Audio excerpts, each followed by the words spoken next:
All right, music fans, welcome back. Harmless Dave here, talking about real music in real time for a few real people just like you and just like me. So there's this new book, or actually, there are two new books coming out about Journey.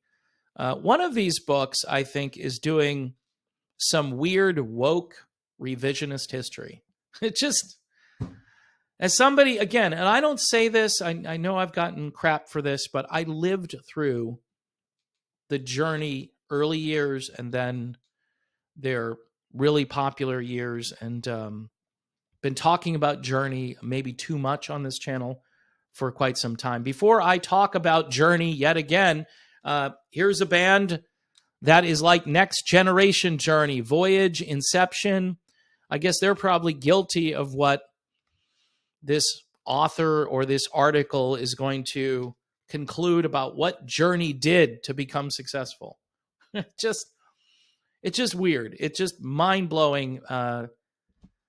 Anyway, here is Voyage and their album Inception. This sold out on the Frontiers USA website. So use Google, go to Amazon. I mean, I got mine in like 2 days when I ordered from Amazon.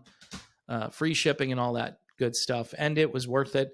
That's my number one album of 2023 is Inception by Voyage. Now, there are two new books about Journey. One is called Worlds Apart. That appears to be a fairly innocuous history lesson with nice pictures and 417 pages from across the years, and almost like a coffee table book to some degree, talking about the early years.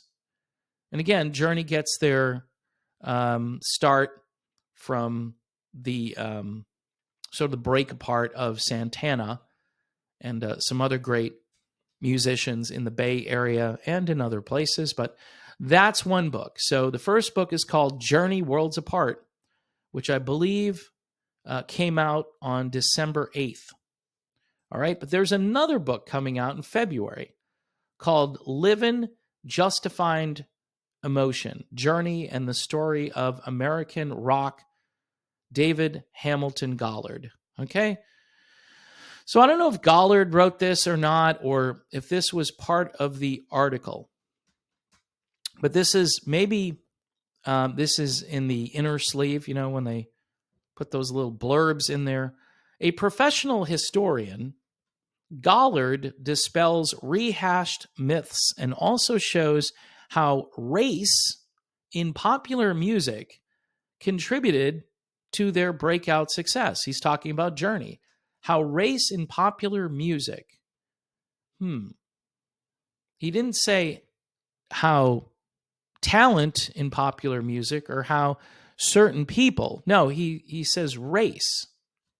Why would he say race?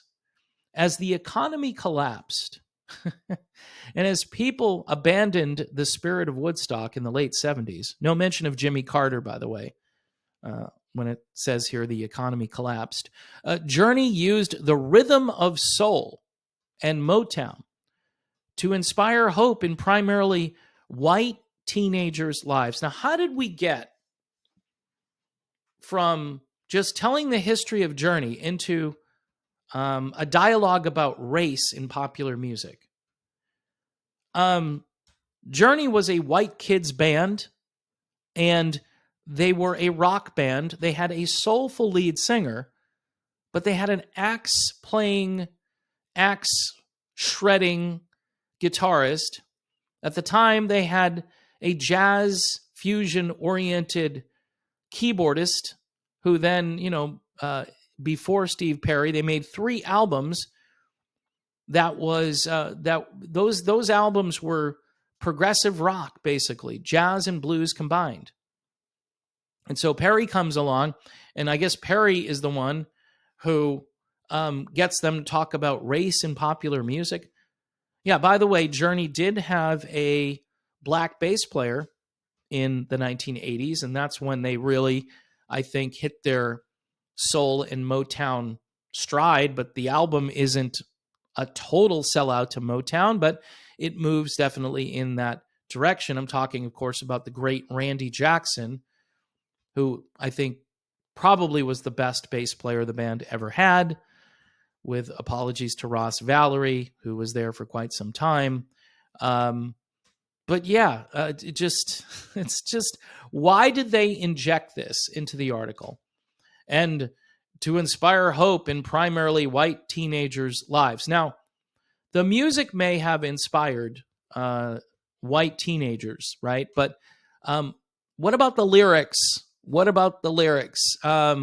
Especially when Jonathan Cain came on the scene, he's quoted in many interviews saying, "We wanted to sing about the heartland."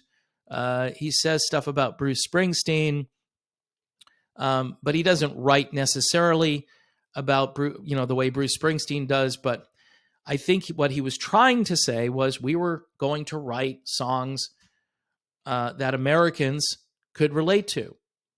He didn't say white kids. See, these people, they assume a racial component when there is no racial component. Because a certain song has swing, why does anybody own that concept? Black, white, red. Why does anybody go, okay, well, that's a black thing. Well, this over here, that's a very white thing. So the jazz, blues, progressive rock, that's obviously a white thing, even though the blues part of that, I'm sure, was inspired by black folks, right? And why do we care so much who gets the credit so long as it's out there? I mean, I'm not trying to erase history or make anyone feel less of a human being because they don't belong to a specific group. But this is injecting race into something where it just doesn't belong. And I'm a little bit blown away. Like, yeah, I was one of those desperate white teenagers, right, in the late 70s. So it's kind of like, oh, thank God Journey's there. And they're bringing the soul in Motown. They're bringing it, even though I'm just thinking this is a rock band. This isn't a soul band. Most rock bands have soulful singers. What about Bad Company? Bad Company had a ton of soul. Did Paul Rodgers inspire hope in desperate white teenagers who were looking for something that they could embrace because, it was not supposed to be their kind of music or something? I mean, I don't even know what this is. Again, I'll read this again and maybe you can figure it out. Gollard dispels the rehashed myths and also shows how race in popular music contributed to Journey's breakout success. I just, maybe because Steve Perry was the standard bearer and he loved Sam Cooke, so they make that connection. They used the rhythm of soul and Motown to inspire hope in primarily white teenagers' lives. Okay, all right. Well, here's the deal. First of all, the lyrics inspire hope. Journey was not a soulful Motown band. At times, they integrated some of that style of music into their music overall, right? Many different styles tend to show up in one band's music. You need some soul, at least you did before 1993. You needed some soul. You maybe needed some blues, but now you don't. But see, maybe, and now all of these people who are looking back through history are saying, yeah, these guys just stole. Everybody stole from somebody. Everybody borrowed from somebody else. So am I admitting that they did this on purpose? No. They needed a singer who could actually sing. No offense to Greg Raleigh, but he wasn't your preeminent lead vocalist, but he was on 3 albums. And he was in Santana. Was he borrowing from anybody? No, those were his talents. Steve Perry had a talent. Look, he could have loved soul music all day long. I'm talking about Steve Perry. But if he couldn't pull it off, if he couldn't sing, this wasn't happening. There are plenty of people that like all kinds of music, And I doubt, right, that Journey had this motivation that, yeah, we're just going to bring a Motown sound to rock stations. That's not what happened. There were elements of progressive rock still in those grooves. I would call it mainstream or contemporary rock. We get to Raised on Radio, right? And that's where we come to the Motown moment, if you want to be fair. And unabashedly, they gave everything over to Perry, and Perry's like, yeah, I want to make a Motown record. And they did, mostly. But it still wasn't like a pure Motown record, but it had elements of soul and R&B far more pronounced than their previous efforts. So what does this article accomplish? Well, it rewrites history. It makes white kids look foolish, stupid, and I don't know, people like plagiarists or something. We're all a bunch of plagiarists because we like this music. No, we like this music because it was good. Why can't we just leave it there? Anyway, folks, it's part of my reality where when somebody writes something like this, I connect the dots and try to get into their head to see how they came up with this. And I understand how they came up with it, but I don't understand why they wrote it. It just tell the story of Journey. They weren't trying to steal from Black people. They weren't stealing from Native Americans. They weren't stealing from groups of people. They were just human beings on planet Earth trying to make great music, and they did. That's it.